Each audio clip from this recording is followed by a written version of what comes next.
Radio CLEU, tu punto de encuentro. Bien amigos, ya estamos de regreso en nuestro programa La Huella en el Tiempo. Y bueno, pues ya hablábamos en el bloque anterior acerca de la escuela clásica. Tengo que aclararles que le ponen escuela clásica tanto Lombroso, Ferri y Garófalo, como para decirles, bueno, pues es algo que ya pasó. Y bueno, pues en respuesta ellos recibieron la denominación de escuela positiva, o positivista. Vamos a ver por qué, no como alguna vez me comentaba una alumna que preguntó que por qué, era positivista la criminología. Es la actitud de ser positivo. No es la actitud de ser positivo. La denominación tiene que ver con otras cuestiones que, bueno, van enlazadas con el hecho de que durante mucho tiempo se pensó que para poder explicar una disciplina con carácter científico tendría que hacerse a partir de los métodos que se aplican en las ciencias naturales, y eso le da el tinte de positivista, entre otras cosas. Así es, amigo, y bueno, aquí tendremos que ver para hablar acerca del positivismo de las escuelas, sus más grandes representantes que inician con César Lombroso, que él es, bueno, quien propone esta teoría del aspecto antropológico, que se refiere a esta teoría del criminal nato, el infractor, pues, de esta ley penal, que es, de acuerdo a su idea, un ser atávico, un ser con fondo incluso hasta epiléptico, ahí lo relaciona con esta enfermedad. Y bueno, posteriormente lo retoma Enrico Ferri, y él nos habla acerca de la interpretación de estos factores sociales en la determinación de la conducta delictiva. Posteriormente, bueno, Rafael Garófalo, él pues aplica el campo jurídico a los principios de este positivismo penal, amigo. Entonces, bueno, pues ya iremos hablando acerca de los fundamentos del método inductivo, pero sin lugar a duda creo que estos tres representantes son aquellos, son los pilares de esta escuela positivista. Sí, definitivamente sí. Lombroso, Ferri y Garófalo, muchos compañeros les dicen los apóstoles de la criminología. No me gusta utilizar esos términos, pero bueno, estos sí fueron, pues digamos que los bastiones para empezar con la sistematización de la criminología. Hoy podemos cuestionar muchos de los aportes que ellos proyectaron, pero lo que sí debemos reconocer es que con ellos inicia la inquietud de dar pauta al estudio criminológico. ¿Por qué? Porque trasladan el énfasis. Si la escuela clásica hablaba del delito como principal punto, los positivistas van a hablar del delincuente como el punto esencial de estudio del derecho penal. Entonces, cambia la dinámica y hay otros aspectos que van a ir en contra de lo que establece la escuela clásica. Claro, por supuesto. Y decíamos acerca del fundamento filosófico. Bueno, pues ellos hacen esta incursión del método experimental y las ciencias criminológicas. Ellos son quienes proponen, dices tú, la criminología como este trabajo. Y del método inductivo, bueno, pues nos hablan acerca de qué es propio de estas ciencias naturales, que va de lo particular a lo general. Y se vale principalmente de la observación y posteriormente de la experimentación. Bueno, entonces aquí nos habla de una negación incluso en esta escuela acerca del libre albedrío y cómo pregona este condicionamiento físico-social del hombre. Entonces, bueno, pues aquí ya nos van dando como más el concepto de la criminología aplicada a esta escuela. Sí, la criminología que se le conoce como positivista porque tú lo acabas de mencionar, el positivismo de Comte, que implica la aplicación de los métodos propios de las ciencias naturales al estudio de hechos que pues realmente suceden en la realidad social.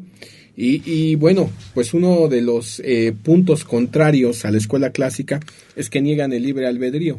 Y con esto empiezan a hablar de un determinismo provocado por los factores endógenos y exógenos, es decir, factores psicológicos, biológicos, sociales, ¿sí?, que van a dar pauta a que el sujeto no sea propiamente el que decide, sino que ya se encuentra predispuesto para poder cometer el delito. Entonces, por eso empiezan a cambiar algunas otras ideas, pero una fundamental es que se niega el libre albedrío. O sea, las personas que cometen delitos no tienen la capacidad de decidir entre el bien y el mal, sino que se encuentran determinados por factores previos. Así es porque dice que en la actuación criminal, bueno, pues el criminal actúa contra esto ordenado en la norma jurídico penal, pero que es determinado por fuerzas tanto internas como externas. Entonces, por tanto, es latente y de verdadero peligro para la sociedad, por lo cual la prevención, dicen, es lo prioritario respecto a la represión del delito. Sí, bueno, yo creo que una de las ideas fundamentales que nos dejan, pues es la prevención, la idea de la prevención, pero una de las fatales, bueno, que ya lo visualizaste ahí, es que empiezan a hablar de la peligrosidad, un término arcaico, un término que ha hecho mucho daño, porque así nos han clasificado, ¿no? O sea, durante mucho tiempo el que era menos agraciado físicamente era muy peligroso, seguramente era delincuente. Por ahí decía hasta un dicho, ¿no? Lo feo es lo que da más que hacer, ¿no? Entonces, Lombroso y quien lo inventó aquí en México, seguían la misma línea, pero evidentemente, bueno, pues hoy sabemos que esto no es así. Sin embargo, era el tiempo en que se generaron este tipo de conocimientos. Así es, también habla acerca del acto criminoso y dice que se concibe como este fenómeno natural, también social, y que su existencia no va a depender de la ley, sino de los factores que lo van a producir o que lo producen. También habla acerca de este combate eficaz que dicen que no se puede hacer si no se conocen previamente sus causas, tanto físicas y sociales. Esto es importante, amigo. Y bueno, nos hablan también acerca del fin de la pena. Y aquí nos dice que, bueno, pues de alguna manera es la defensa de la sociedad, de acuerdo a la medida y algo que tú decías, de acuerdo a la peligrosidad del delincuente. Entonces hablan acerca de la temibilidad. Garófalo sobre todo dice que es el riesgo que representa el sujeto para la sociedad. Entonces ya en peligrosidad, Ferri nos dice que se caracteriza mejor con esta posibilidad del delito como un ataque del individuo en contra de la sociedad. Entonces, bueno, pues van como en esa línea y defendiendo aquello que proponen en un inicio. Sí, realmente yo creo que aquí, fíjate que a lo mejor cuando estudiamos derecho no lo visualizamos bien en toda su dimensión, pero esto marca la pauta entre la diferencia que hay en el derecho penal con la criminología, porque el énfasis ya no está en el delito, al que ya no solamente consideran como un aspecto legal, sino también natural, o sea, social y natural. Incluso por ahí se desprende en cuestiones de esto de herir o lesionar los sentimientos de probidad y honradez, de probidad y piedad. Y entonces van hablando de otros aspectos en donde se da negación, como ya decíamos, de el libre albedrío. Y pues obviamente empieza a surgir toda esta idea de la peligrosidad como algo que puede servir para sancionar al sujeto y reeducarlo o curarlo, porque se le considera como un ser patológico social. Claro, y bueno, también cuando hablan acerca del tema de la responsabilidad, amigo, bueno, pues nos dicen que se fundamenta en la obligación del individuo de no atentar contra la existencia de la norma, es decir, del propio desarrollo de la sociedad. Y dice que es responsable porque lo es socialmente al vivir en sociedad y no debe de poner en peligro. Y si lo hace, bueno, pues la sociedad también deberá de defenderse sacándolo del entorno social, dice, de la circulación social. Y aquí nos habla acerca del punto central de la escuela, amigo, porque dice el delincuente. Porque por esta posición doctrinal se dio auge en estas conductas criminológicas durante este periodo. ¿Cuál es el avance? Bueno, pues considerar al delito como una realidad individual y social. Esto es lo que tiene como avance esta escuela. Sí, fíjate, amigo, ahí hablar de la defensa social, no sé si sí te debes acordar, pero porque pues ya más joven ya te tocó otra cosa, pero el Código Penal era Código de Defensa Social. Sí. Gracias a esto, ¿no? O sea, era como que el resabio positivista de nuestro código. Afortunadamente hoy ya se llama Código Penal como todos los 32 que existen en nuestro país. Pero realmente conservamos muchos resabios. Tal vez el peor, y que todavía se sigue conservando, tiene que ver con la peligrosidad. Entonces, yo creo que aquí lo rescatable es que se cambia de idea, ya no se hace énfasis en el delito, al que además ya se le considera como social e individual, pero también se niega el libre albedrío, porque se dice que el sujeto está determinado por factores endógenos y exógenos. Así es, amigo. Entonces, bueno, pues en esta escuela positiva, pues te digo, hablamos acerca de Lombroso, de Ferri, de Garófalo, y bueno, pues se habla de este determinismo, en donde, bueno, pues desde el aspecto social, biológico, hablamos de este positivismo, ¿no?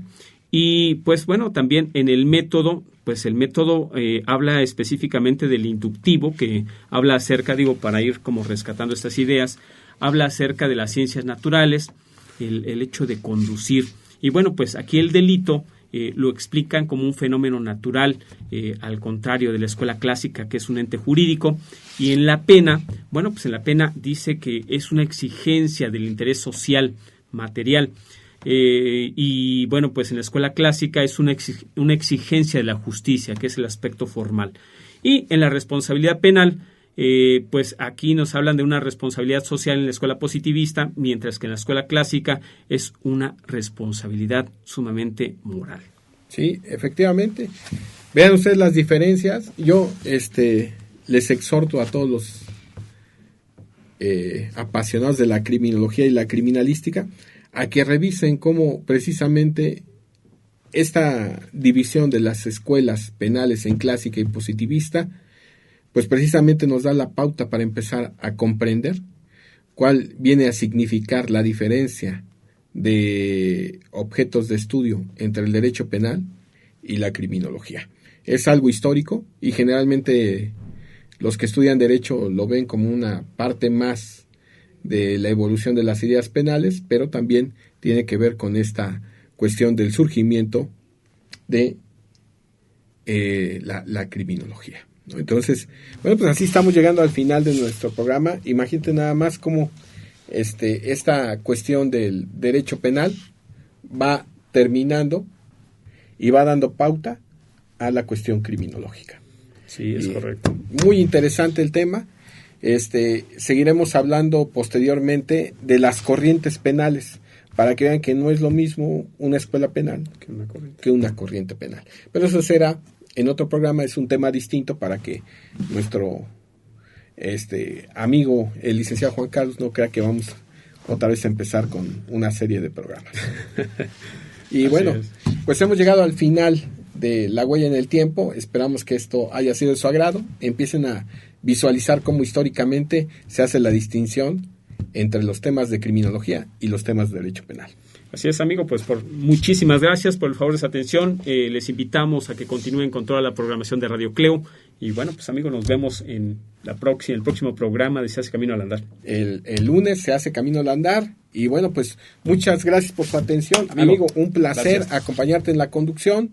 Recuerden que para hablar de criminología, criminalística y psicología criminológica, La Huella en el Tiempo, Radio Cleo es el sitio correcto. Sean felices. Hasta la próxima. Radio Cleo, tu punto de encuentro. La huella en el tiempo. La huella en el tiempo. La huella en el tiempo. Radio Cleo, tu punto de encuentro.